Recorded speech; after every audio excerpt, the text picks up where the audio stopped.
반만년 한국사를 빛낸 찬란한 과학기술의 비밀이 밝혀집니다. 역사과학 토크쇼 한국사 과학탐 탐구대전 김일중입니다. 자, 오늘도 함께해 주실 탐구대원들 어서 오세요. 반갑습니다. 네, 반갑습니다. 야, 이게 뭡니까 근데 이게? 탐구대전.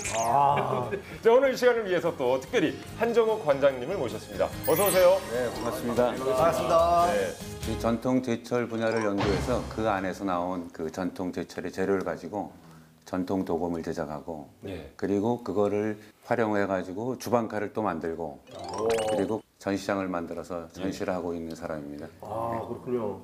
그럼 오실 때 저희 이제 이거 부엌 칼인가요, 그런 거? 이것들 뭐 저희 선물로 가져오셨습니까? 아니요. 아, 그거 안 가져오시면 안 되는데. 제가 만든 부엌칼이 많이 비쌉니다. 아, 비쌉니까? 그래서 수작업으로 만드시는. 네, 그렇습니다. 비싸겠네요. 복원이죠, 일종의. 근데 저희가 제철 기술이 참 우수했는데 특히 삼국시대는 굉장히 우수했습니다. 근데 그게 다 이제 사라져가지고 일정 시대 거치면서 네. 그거를 어떻게라도 복원을 한번 하고 이 생에서 한번 해야 되겠다. 그런 의지로 하고 있습니다. 네. 야, 명인이십니다. 네. 명인 우리 관장님을 모시고 과연 오늘 어떤 이야기가 펼쳐질지 오늘의 주제 확인해 보시죠. 동서양을 막론하고 근대 이전 사회에서 무력과 신분을 상징하는 대표적 사물이었던 칼. 칼의 시작은 바로 구석기 시대, 인간이 먹고 살아가기 위한 도구를 만들어내던 때로 거슬러 올라간다. 이후 제대로 된 모양의 칼을 갖추게 된 청동기 시대를 지나 철기 문화가 가장 화려하게 꽃피웠던 백제 시대. 그리고 칼을 전투용이 아닌 의식이나 무속 등에 주로 사용했던 조선시대까지. 우리 전통 칼에 담긴 역사적 사실과 과학적 비밀을 지금 바로 파헤쳐본다. 자, 오늘의 주제 확인해 봤습니다. 역시 오늘의 주제는 칼이었습니다. 칼. 예, 칼하면 실은 떠오르는 칼들이 많은데 엑스칼리버, 야서왕의 칼. 네. 뭐 그런 칼도 있고 제다이의 광선검. 스타워즈에 나오는. 네. 영화에도 많이 등장하죠. 네, 정말. 맞습니다. 그 스타워즈에 나오는 광선검은 사실은 불가능한. 아, 불가능한 거예요? 미래에도 불가능한 거예요? 그 예, 칼은? 이게 그 빛을 구성하는 입자는 전기가 없거든요. 전하가 없어서 이거를 빛이 진행하는 걸 도중에 멈춰서 중단시키는 거는 불가능합니다. 야, 플라즈마로는 가능할 겁니다. 플라즈마. 스타워즈 거짓말쟁이네. 저는 칼하면 딱 생각나는 게 예전에 망나니들이 휘두르던 큰 칼 있잖아요. 근데 제가 이 망나니가 보통 이제 이 사람의 이제 사형을 집행하는 사람인데 이 망나니를 누굴 시켰을까? 그러니까 천민들 중에서도 있지만 아주 극악 무도한 범죄자들 있잖아요. 수감 생활하는 사람들 중에서 이제 그걸 시키기도 하고 하는데 이게 또 이게 망나니가 이제 참수를 하면 완전히 한 번에 끝내는 경우도 있고 그게 이제 적당한 정도에서 멈추는 경우도 있어요. 예, 근데 제가 뭐 방송으로 얘기하기 좀 그렇지만 근데 전 그런 생각을 해봐요. 아무리 칼이 좋아도 사람의 이 신체인데 한 번에 그렇게 단칼에 그게 된다는 게 될 수 있을까도 싶고 그래요. 충분히 단칼에 다룰 수 있습니다. 그야말로 단칼에도 가능한. 제가 망나니에 대해서 전에 어떤 사실인지 모르겠는데 들은 얘기 중에 하나가요.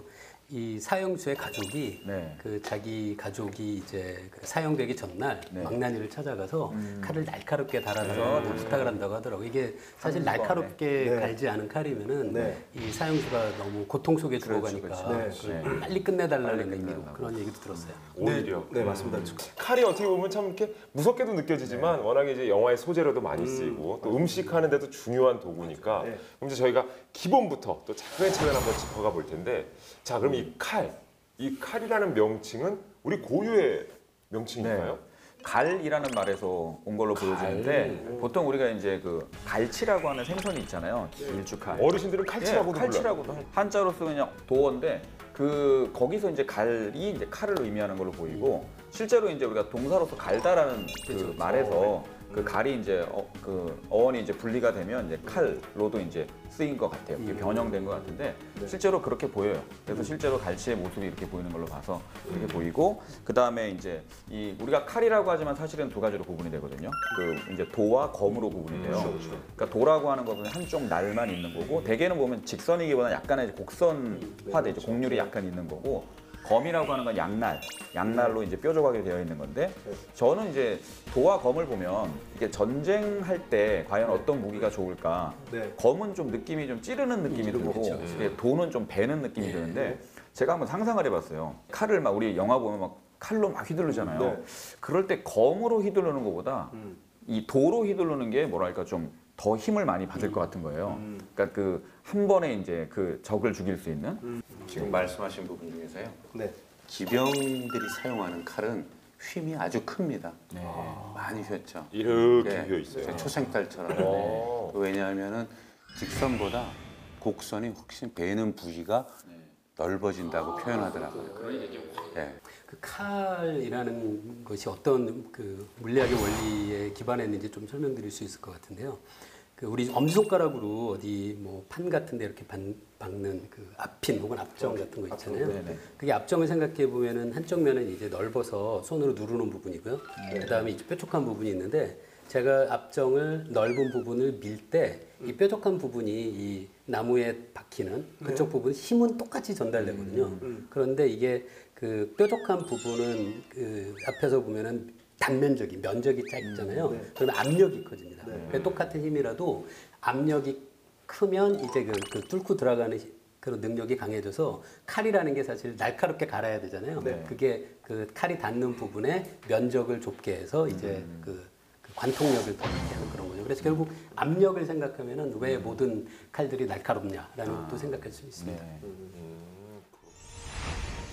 먹고 사는 문제를 해결하기 위해 인류가 만들어낸 도구 칼.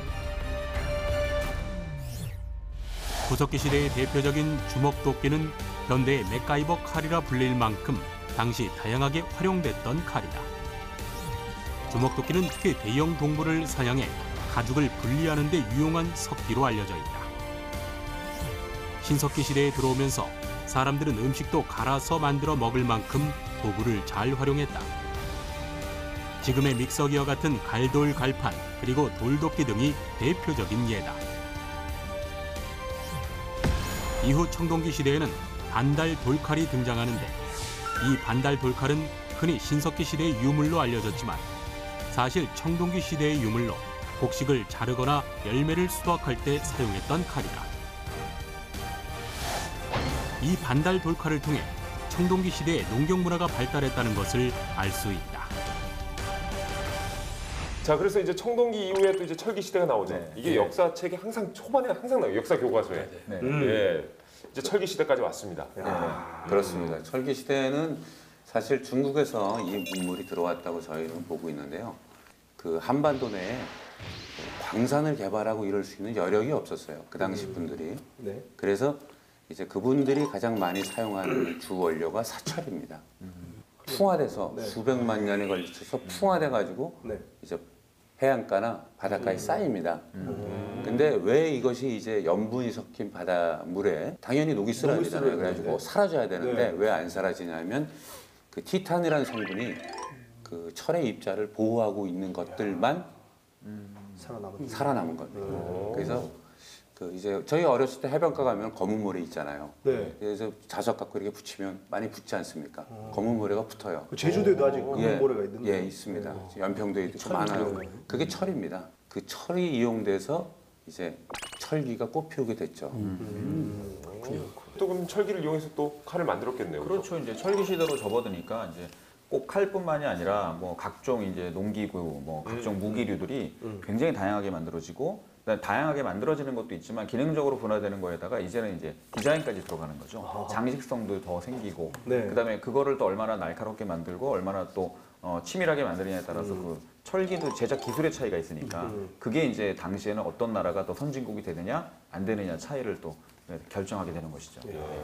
그러니까 본격적으로 삼국의 시작은 철기 문화와 더불어서 시작이 되는 거죠. 새록새록 기억이 나요. 이제. 새록새록 다시 기억이 나기 시작했어요. 우리가 그 정도까지만 공부했잖아요, 저희가. 항상. 맞아. 철기 문화와 함께 꽃피웠다. 이 단어를 듣는 순간 딱 기억이 났어. 삼국 시대. 그러니까 그 철기 시대가 어쨌든 당시에 정말 부족 국가들 간의 영토 전쟁도 엄청나게 했잖아요. 그러면서 이제 무기를 좀 삼으려고 확실히 좀 발달을 많이 했겠어요. 그렇죠, 그렇죠. 그래서 이 가장 발달된 나라가 우리가 보통 이제 가야, 그죠? 가야 하면 그렇죠. 예. 해가 금강가야 아니겠습니까? 무슨 왕국이죠? 가야 하면 무슨 왕국? 철의 그렇죠. 왕국. 네. 난 뭐, 생각하시겠죠. 저한테 뭐 물어보니까 깜짝 놀랐어요. 야, 지어 짜냈어. 실제 의도가 몰라가지고 그러니까 뭘 대답해줘야 될지 몰라가 너무 당황했습니다. 정말. 아, 철의 왕국. 철의 왕국이죠. 철제로 만든 통 갑옷이나 철제 투구 나오면 그냥 가야예요. 가야. 네, 철의 왕국 가야. 네, 야철지가 워낙 많아서 네. 지금 말씀하신 이제 금강가야 이제 김해 대성동고 부분 같은데 보면 네. 많이 나오거든요. 뭐 청동 솥도 나오지만 철제 뭐 무기류들이랑 갑옷류들이 많이 나옵니다. 그리고 나서 나중에 우리가 그 고구려 때문에 약화돼가지고 그 전기가 연맹을 이끌던 금강가야가 좀 약화돼요. 네. 그럼 낙동강을 건너서 이제 우리 고령 지방에 대가야로 대가야. 중심이 옮겨가거든요. 근데 대가야도 역시 이제 이 철을 잘 만드는 거예요. 예. 그래서 거기도 이제 발전하게 되는데 그래서 우리가 철의 왕국 가야만 알고 있지만 사실상 더 잘 만든 나라가 있어요. 그게 백제예요. 백제입니까? 백제 억울하겠는데요? 백제가 좀 가야는 상대적으로 많이 언급이 되는데 백제는 좀 백제가 왜 과연 그 마한의 54개 소국 중에서 네. 그 중에 백제라는 나라가 그거를 다 장악할 수 있었던 힘은 무엇인가? 그건 당연히 이제 우수한 철기 문화죠. 이게 벌써 다르잖아요. 청동검, 철검, 뭐 석검인데 부딪혔어. 깨지는 데가 깨지죠. 지는 거잖아요. 네. 그렇죠. 예전에 우리 중세 시대 유럽의 전투를 보면 네. 뭐 우리 예전에 읽었던 막 매복해서 유인하고 이런 거 없어요. 네. 그냥 부딪혀서 만나서. 부딪히는 거예요. 부러지면 지는 거예요. 막 그런 식으로 싸웠거든요. 네. 그 백제 시대의 유적을 보면 거기서 철광석을 녹였던 어떤 가마라든가 그런 것들이 발견돼서 그때 이미 굉장히 잘 발달된 제철 기술이 있었다는 걸 알 수 있는데요. 철광석이라고 보통 아까 말씀하신 사철 같은 형태로 우리가 추출하는 자연에서 직접 얻는 철광석은 사실 산소하고 결합돼 있어 산화된 형태입니다. 산화가 돼 있다는 게 철과 산소가 결합된 형태로 돼 있는 거. 우리가 녹쓰는 것이 사실 산화된 철인데요. 그거에다가 이제 우리나라 전통 과정에서는 숯가루를 넣고 그리고 같이 가열을 하면 숯이 공기 중에 산소와 반응을 해서 일산화탄소가 만들어지는데 일산화탄소가 이제 철이 아까 산화된 철이니까 철과 산소가 같이 붙어 있잖아요. 거기서 산소를 뺏어서 이산화탄소로 바뀌면서 철이 이제 순수한 철로 바뀌는 거죠. 그리고 또 다른 흥미로운 과정들이 조금 있는데요. 또 우리나라에서 이제 제철, 전통 제철 과정에서 조개 껍데기를 같이 넣었다고 하더라고요. 저는 그게 어떤 것인지 좀 궁금해서 조금 찾아봤는데요. 네. 조개 껍데기에 있는 칼슘 성분이 이 온도를 높이면은 그게 이제 칼슘과 산소가 반응된 중간 화합물 형태가 되는데요.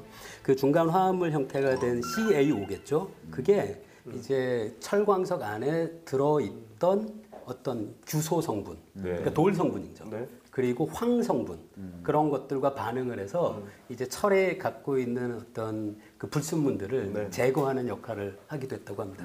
그 조개 껍데기나 대신에 이제 지금은 석가석을 넣는데 석가석을 넣으면은 그 슬래그라고 그러잖아요. 예. 쇳덩이요. 예. 쇳덩이 좀 더 잘 배출돼요. 그러니까 교수님 말씀대로 이제 분리가 잘 되는 거죠. SI나 뭐 규소 같은 거 뭐 예. 이런 예. 것들이 잘 빠져나오게. 해주는 역할을 하더라고요. 옛날에 어떻게 알고 그런 걸 진짜. 넣어본 거? 이것도 넣어보고 저것도 넣어보고 하다가 경험이죠, 전부 다.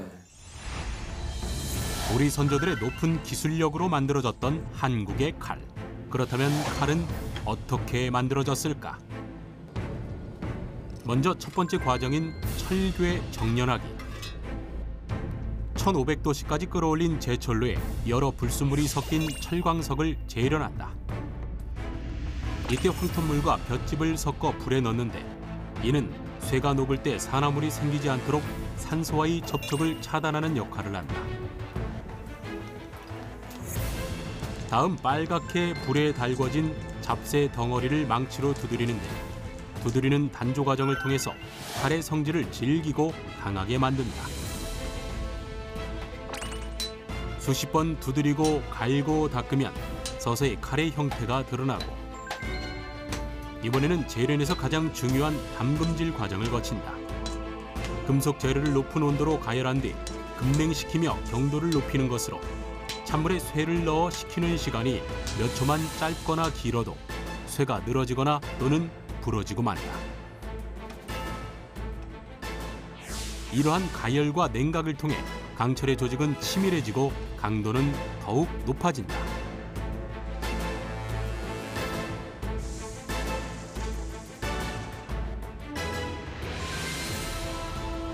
다음으로 칼 만들기의 마지막 과정인 연마하기는 표면 처리를 하는 것으로 또 한 번의 섬세하고 기나긴 작업을 통해 칼날을 더욱 예리하게 만든다.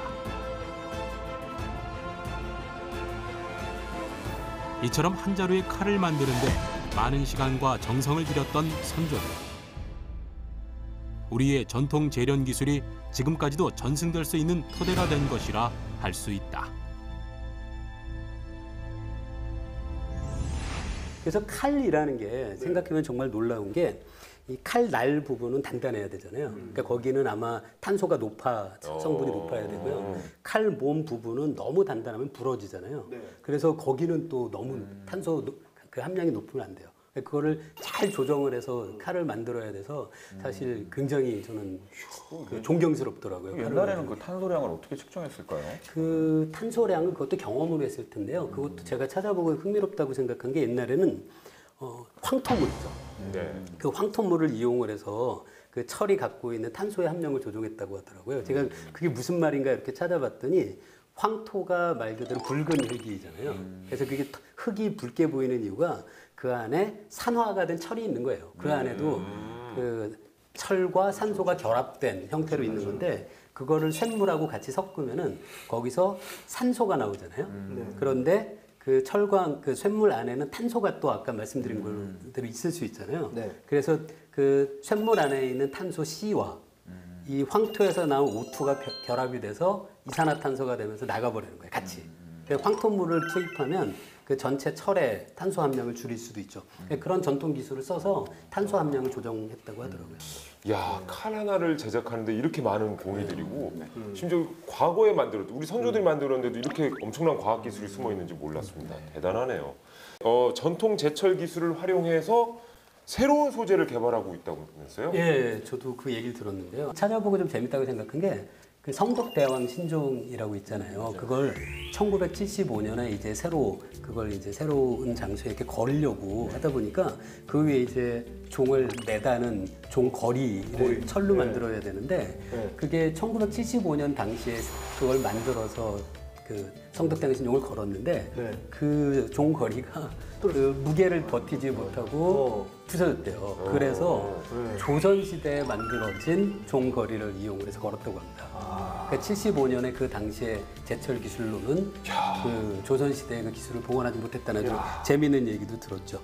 근데 우리나라 전통 단적 기술이 말씀드린 것처럼 강도도 좋고 인장력도 좋고 한데 문제가 그 부식에 좀 약하다는 문제가 있대요. 그래서 부식에도 강하면서도 전통 그 단적 기술을 갖고 있는 그런 장점들을 유지하는 그런 방식의 시도들이 굉장히 지금 활발하게 진행돼 있다고 들었습니다. 네, 그렇습니다. 2015년에 그 미래창조부에서 그 전통 기술을 좀 현대화해서 뭔가 우리 상품을 만들 수 있는 제철 기술을 갖고 방법이 없나 그래가지고 찾아낸 것이 이제 일본이나 그 독일의 예처럼 그쪽은 이제 그런 제철 기술을 가지고서 뭐 일본의 그 요리칼이 얼마나 뛰어납니까?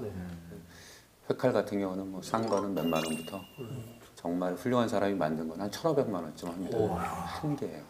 진짜 독일에서 장인들이 만드는 거는 한 2,500유로 정도예요. 한 자루.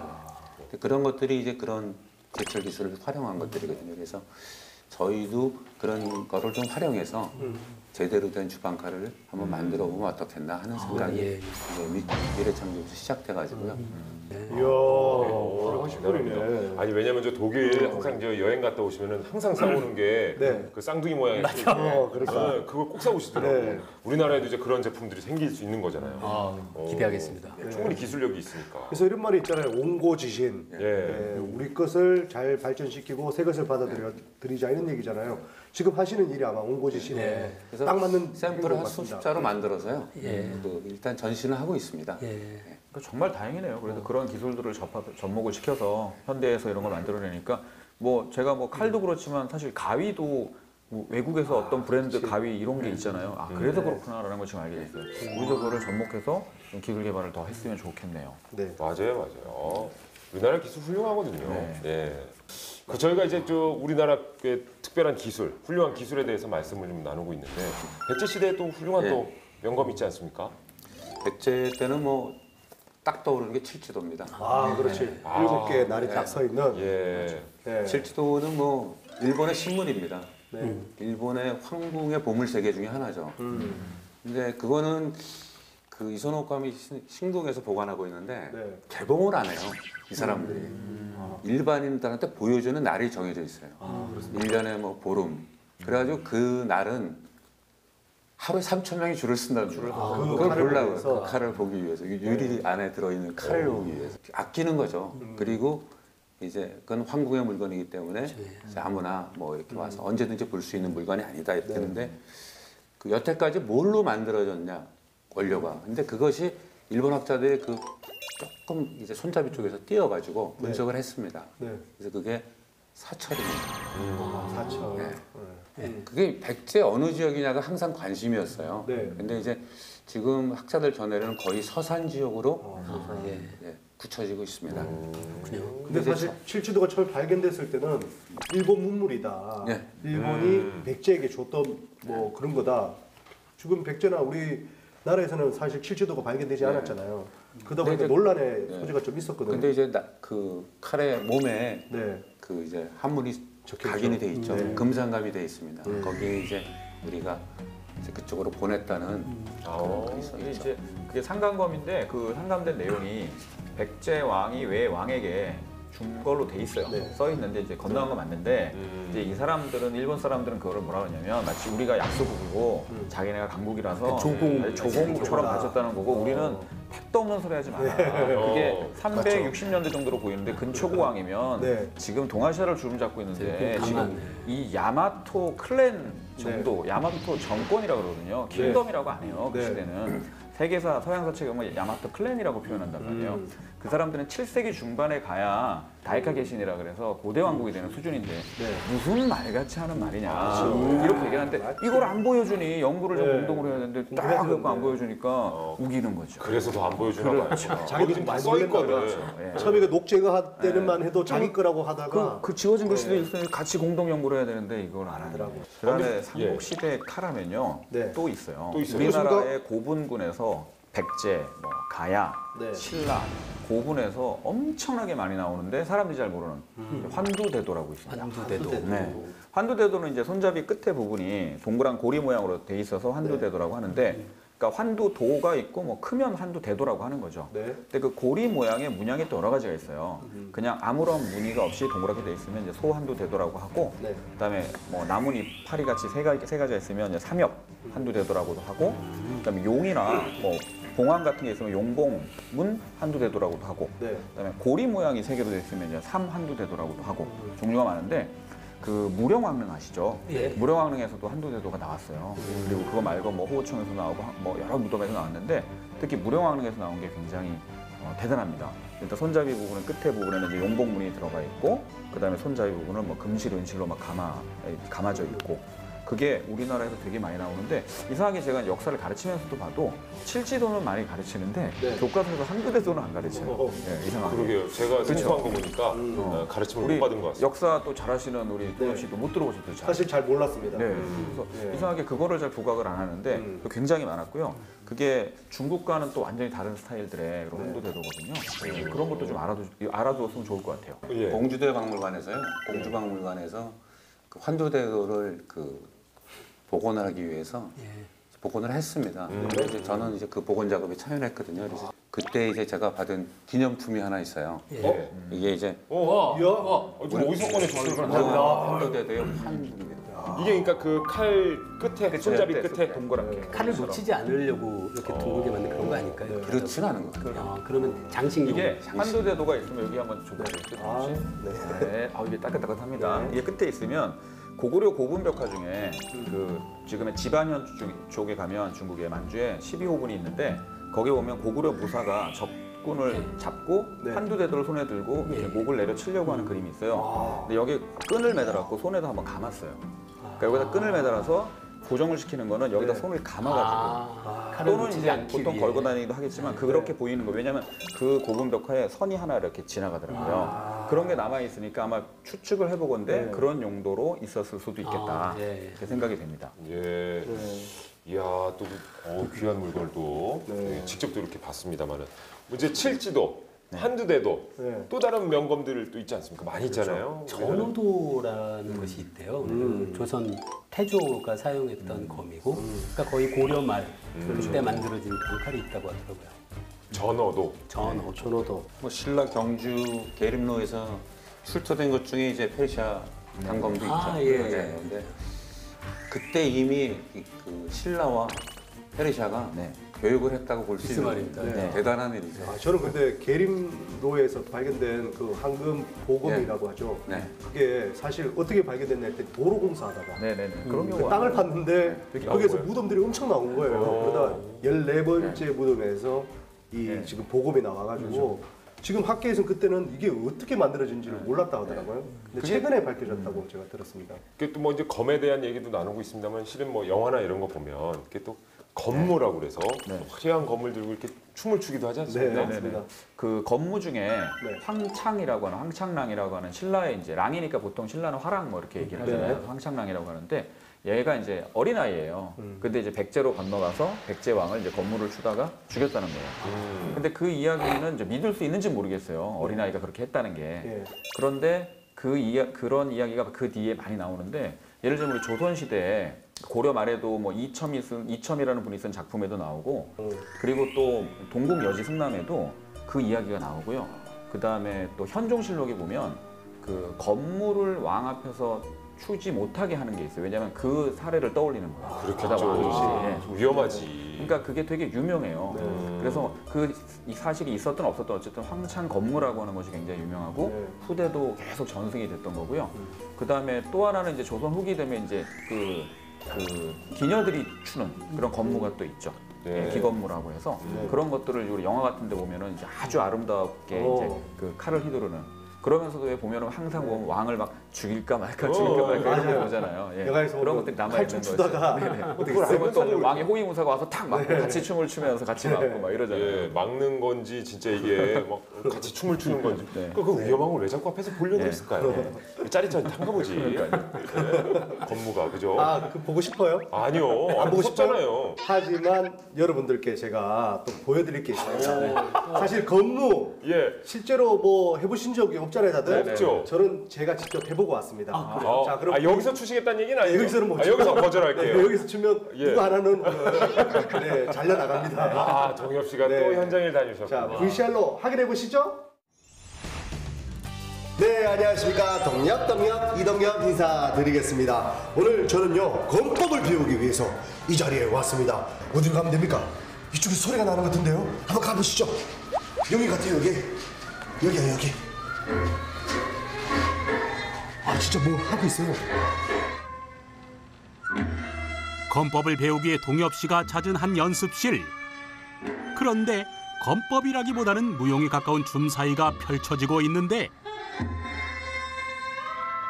춤추고 있네, 춤추고 있어. 검법 배우러 왔는데.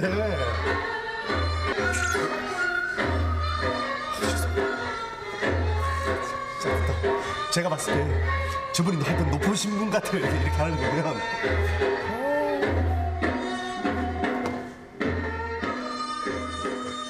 이번에는 칼을 이용한 동작들을 선보이는 단원들. 바로 우리 전통춤의 하나인 검무 동작이다.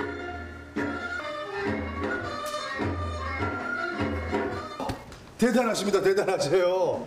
아유, 선생님. 네. 혹시 제가 찾고 있던 선생님 맞으세요? 네, 맞습니다. 아, 그럼 잠깐 네, 반갑습니다. 네, 만나서 네, 반갑습니다. 네, 반가워요. 네, 네. 동엽이 왔습니다. 아, 네. 저는 오늘 사실 선생님 검법 뭐 배우러 온다 이렇게 해가지고 왔거든요. 그럼 제대로 오셨는데요? 제대로 왔어요? 네. 검법이 들어가 있는 네. 혹시 십년복의 쌍검대무라는 그림 보신 적 있었죠? 네. 그렇죠? 어렸을 때 뭐 이렇게 예, 기생분들이 이렇게 그게 잡군요. 바로 이 밀안검무예요. 아, 예, 예. 제가 또 그쪽 고향이거든요. 아, 그러세요? 그쪽 동네예요. 네네네. 아, 제대로 찾아왔네. 밀양 검무. 네. 제가 한번 배워봐도 될까요? 아, 배워봐도 되는데 뭐 쉽지는 않을 거예요. 검무를 배우기 위해 의상부터 갖춰 입는 동엽 씨.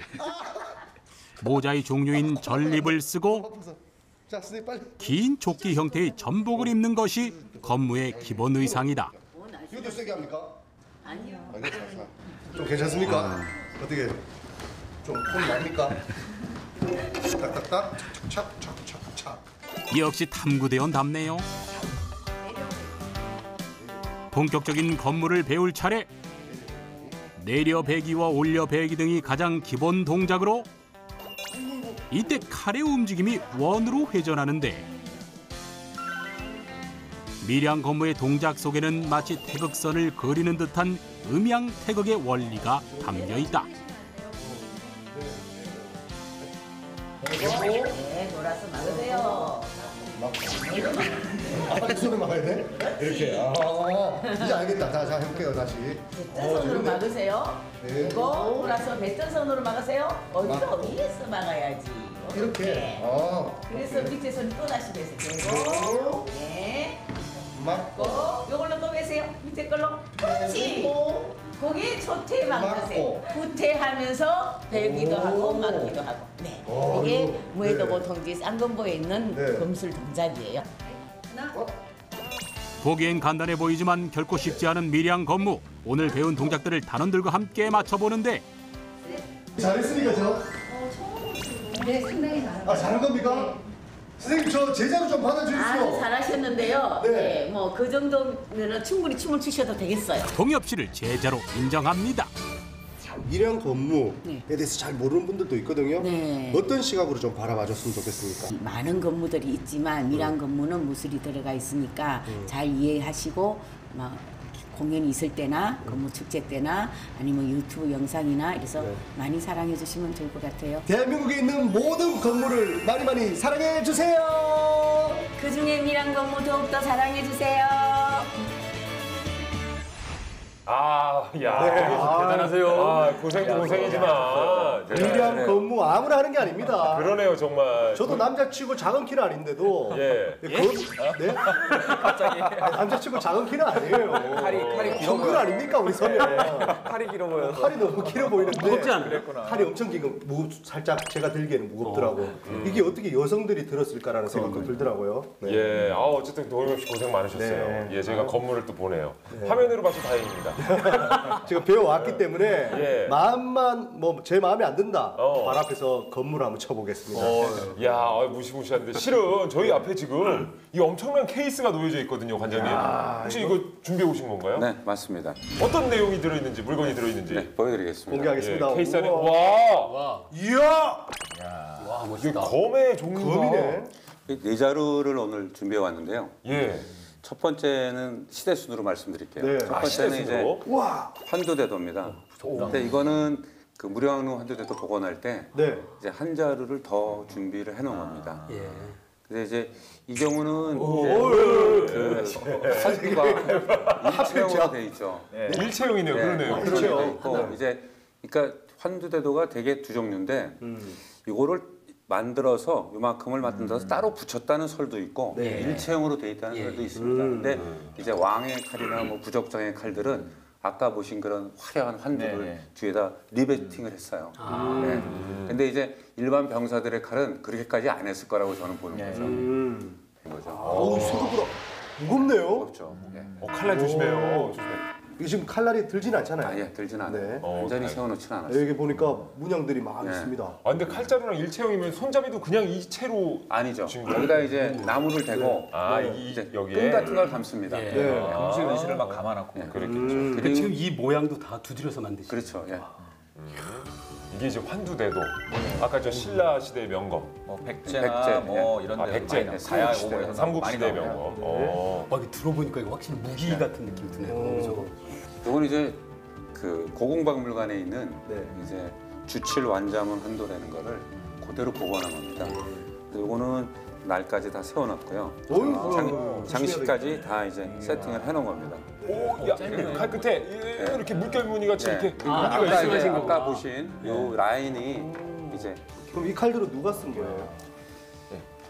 군인들로 군인들이 보시면 다 돼요. 쓴 거예요? 네. 근데 이제 오. 그 실록에 보면은 환도의 규격을 어느 정도 정해서 요청을 했습니다.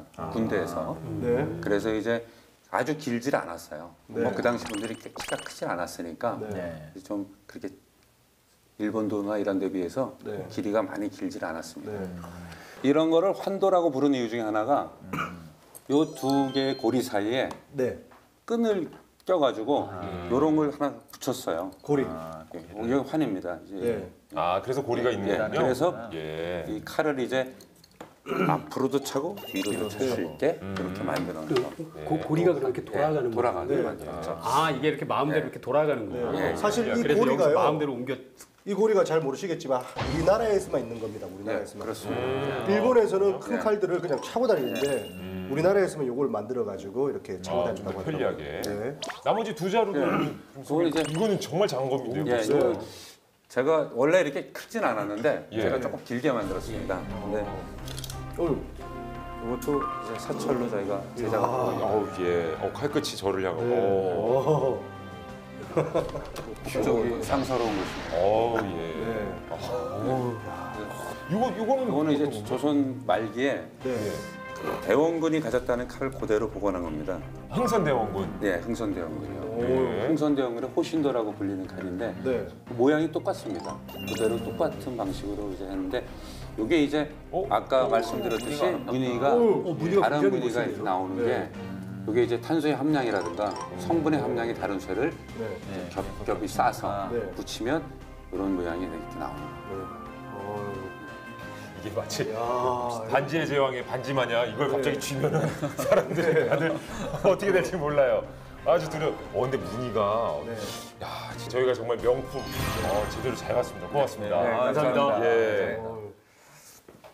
실은 칼은 명검이 있으면 그것을 잘 쓰는 그렇죠. 검사라고 해야 될까요? 네. 흔한 말로 칼잡이죠. 칼잡이. 예. 제 아는 형이 늘 저한테 너는 칼날이 될 것이냐, 칼자루가 될 것이냐 늘 물어봤거든요. 예. 지금 뭐 어떻게 살고 계십니까? 칼날로 살고 있습니다. 칼날로. 누가 시키는 대로 하고 있습니다. 이 칼을 정말 훌륭하게 잘 썼던 무사들. 네.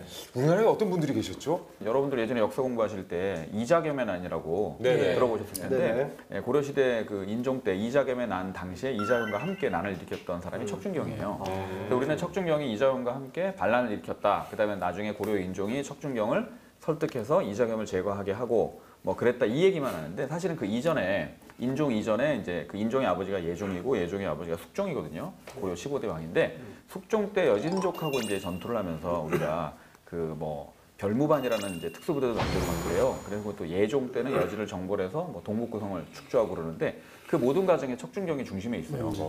이제 우리가 윤관 장군 뭐 들어봤지만 윤관하고 이제 오연총이라고 하는 이 두 분의 장수가 17만에 우리 별무반을 일으켜서 동북구성을 축조하거든요. 여진 예종 때 여진족을 정벌하는데 이 윤관 장군하고 오연총 장군이 그 적군에게 포위된 적이 있어요.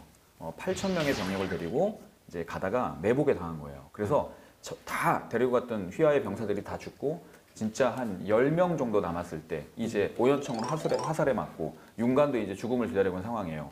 그때 이제 쫘르르 나타나는 거죠. 척준경이. 결사대를 데리고. 그래갖고 이제 다 적군을 막 물리치고 그 장군을 구하거든요. 네. 그래서 윤관 장군이 척준경한테 뭐라 그러냐면 오늘부터 너와 나는 이제 부모와 자식 간의 관계다. 내가 너의 부모가 되겠다. 넌 나의 자식이다. 이렇게까지 막 해줘요. 네. 그 유명한 척준경이라는 무인이 있었고 이게 제가 지어낸 얘기가 아니라 고려사나 고려사 조료에 제가 지금 얘기했던 이 스토리가 그대로 나와요. 그대로 있습니까? 고려사 열전에 이 정도로 적어놓을 정도면 척준경은 우리가 이자겸에 난 당시에 같이 했던 사람 정도로 알 수 있는 사람이 아니에요. 대단한 검객이었던 거예요. 검사였던 거죠. 야, 이게 야사로 나올 만한 얘기인데. 고려사 열전에 척준경 열전이 그대로 나와요. 이 정도면요 사실 삼국지의 조자룡보다 더 뛰어난 거 아닙니까? 그렇죠. 예, 아두를 품었던 조자룡을 능가한다. 제가 대단하십니다. 왜 웃으세요? 아닙니다. 엄청난 인물이시죠. 그렇죠. 근데 아무리 발이 넓기로 척씨 혹시 주변에 척씨는 제가 처음 들어봤습니다. 그러게요. 잘 없네요. 어딘가 또 잘 계시겠죠 후손들이. 혹시 또 다른 또 검객 없습니까? 조선시대 때 이제 무예도보 통지라는 책이 아주 중요합니다. 근데 이 책은 사실 그 쓰여지게 된 이유가 임진왜란을 겪고 나서 이제 너무 임진왜란 때 참담함을 우리가 많이 맛봐가지고 그 무예도보 통지를 만들었는데 이걸 만든 사람이 이제 정조 때인데 정조 때 백동수라는 이제 그런 검술가가 주도가 돼서 만들었다고 합니다. 근데 사실이 그 무예도보 통지에는 검술에 관한 게 많아요. 독법과 검법에 관한 게. 그 백동수라는 인물이 상당히 그 검술의 조예가 깊은 그리고 이 책을 짓는데 아주 큰 역할을 했다고 전해지고 있습니다. 예. 저는 해외 인물을 해외 인물이요? 소개해드릴 생각인데요. 네. 14세기 독일 지역에서 중세 독일이겠죠. 그때 검술로 이름을 떨친 요하네스 리히테나워라는 분이 있대요. 그러니까 이분이 당시에 동유럽을 돌아다니면서 그 각 지역에서 사용하고 있는 검술의 어떤 장점들을 취합해서 본인만의 독특한 그런 검술을 발전시키고요. 그리고 이걸 이제 후대에도 일종의 길드 같은 조직을 만들어서 이제 더 후손들을 가르치고 하는 것들이 한 200~300년 동안 진행됐다고 하더라고요. 그 동유럽을 다니면서 이렇게 검술을 배웠다는 거 얘기 들으니까 그 도장깨기 뭐 그런 얘기 있잖아요. 그렇죠. 우리 식으로 말하면 그런 것 같아요. 예. 예, 찾아가가지고 네. 또 짓밟아주고. 상대방을 제압한 뒤 칼로 치고 찌르고 베는 우리 전통의 검법을 발전시킨 무예도 보통지.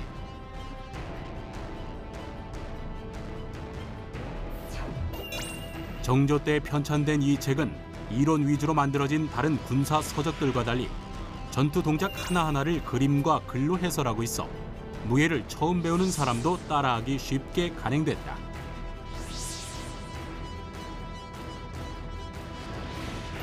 특히 칼의 길이도 명시되어 있는데 칼날 3척 3촌에 칼자루 1척, 즉 총 길이가 약 110cm에 이르는 긴 길이로 이는 임진왜란을 겪은 뒤 우리의 검이 달라진 것이다. 전쟁 이후 외국의 검술을 받아들여 우리 것으로 발전시킨 조선. 재빠르게 회전해 적을 깊게 파고들어 베거나 찌르고 또 섬세하게 아래에서 위를 공격하는 등 조선만의 특화된 검법이 발달했는데 이는 외세의 침입에 맞서 국방력을 강화하고자 했던 조선인들의 염원과 의지가 담긴 것이라 할 수 있다.